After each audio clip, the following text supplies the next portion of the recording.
11 मई का वो दिन जब इंदौर के राजा रघुवंशी की शादी सोनम से होती है। दोनों की शादी बहुत धूमधाम से हुई, सारा तामझाम किया गया, कई नाते रिश्तेदार बुलाए गए, लड़का लड़की दोनों बहुत खुश दिख रहे थे। और फिर 20 मई को वो अपने हनीमून के लिए मिलो दूर मेघालय निकल जाते हैं। शिलांग में उनका ट्रिप जारी रहता है और वे घूमने निकल जाते हैं, लेकिन अचानक से इंदौर शिलांग से फोन आना बंद हो जाते हैं और पता चलता है कि राजा शिलांग की किसी खाई में मृत पाया गया और सोनम लापता है। जिसके बाद दोनों के घरों में पहाड़ सा टूट जाता है। पहले इस केस की लूटपाट के एंगल से जांच की जाती है, लेकिन पोस्टमार्टम रिपोर्ट आने के बाद पता चलता है कि राजा का मर्डर एक एक्सीडेंट नहीं बल्कि सोची समझी चाल है। सोनम की तलाश अब भी जारी रहती है कि अचानक जून 2009-2025 को सोनम खुद अपने घर पर फोन करके बताती है कि वो गाजीपुर के किसी ढाबे पर बैठी है, जिसके बाद से इस पूरे केस में अचानक से नया मोड़ आ गया।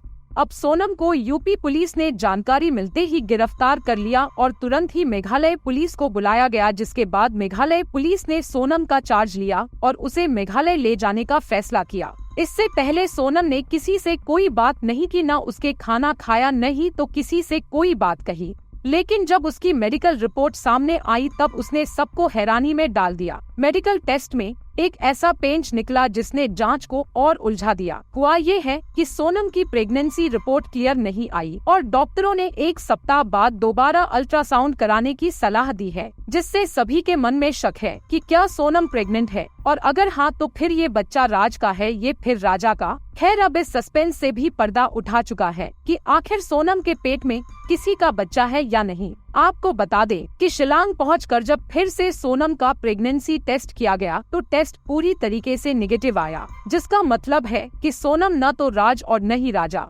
किसी के बच्चे की मां नहीं बनने वाली है। राजा रघुवंशी मर्डर केस अब एक लव, लॉयल्टी और धोखे की क्राइम स्टोरी बन चुका है। शुरुआती जांच में पुलिस के हाथ लगे वो डिजिटल सबूत जो चौंकाने वाले हैं। मीडिया रिपोर्ट्स के मुताबिक सोनम ने शादी के महज 3 दिन बाद ही अपने प्रेमी राज कुशवाहा के साथ मिलकर राजा को खत्म करने की योजना बना ली थी। सोनम और राज की चैट जब पुलिस ने देखी तो पाया गया कि चैट्स में सोनम ने लिखा था कि मैं विधवा हो जाऊंगी, फिर तुम मुझसे शादी कर लेना, मेरे पापा भी मान जाएंगे। चलिए आपको सुनवाते हैं कि इस समय राज की मां ने अपने बेटे के बारे में क्या कहा। चैनल बंद। मैं बोलती भैया मेरा बच्चा कभी ऐसा काम नहीं कर सकता, मेरा बच्चा कभी ऐसा काम नहीं कर सकता भैया, कभी ऐसा काम नहीं सकता। 20 साल की उसकी उम्र है भैया। जब से हम सुना 3 दिन से हम पानी नहीं पिए, जब से मेरा बच्चा गया परसों के दिन से, न मेरी बच्चियाँ न मेरी बच्ची छोटी वाली गिर के बेहोश हो जाती है।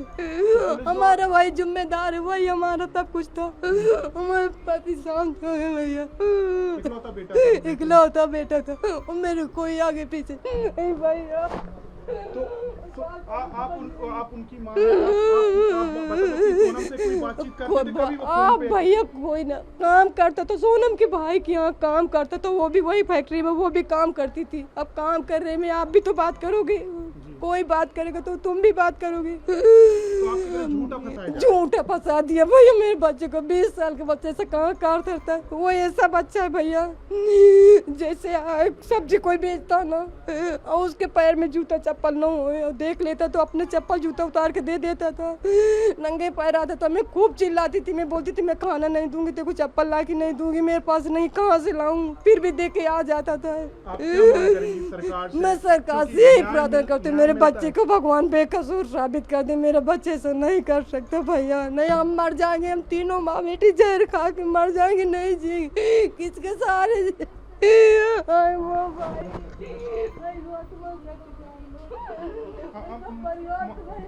न्याय मिलेगा, भरोसा रखिए। कभी ऐसा नहीं कर सकते। मैं एक विक्की को जानती हूँ और विक्की को भी जानती हूँ भैया, वो भी राखी बांधती है, मेरी बहन बेटी है उनको राखी बांधती है, वो भी मेरे को मम्मी बोलता है, मेरे बच्चे भी उसके बच्चे को मम्मी बोलते हैं। इनको आकाश नहीं जानती। नहीं भैया कहीं नहीं गए। अरे गोविंद भैया से बात पूछो, रोज ड्यूटी जा भैया, फिर से मैं जान में नहीं, हम गाजीपुर के नहीं।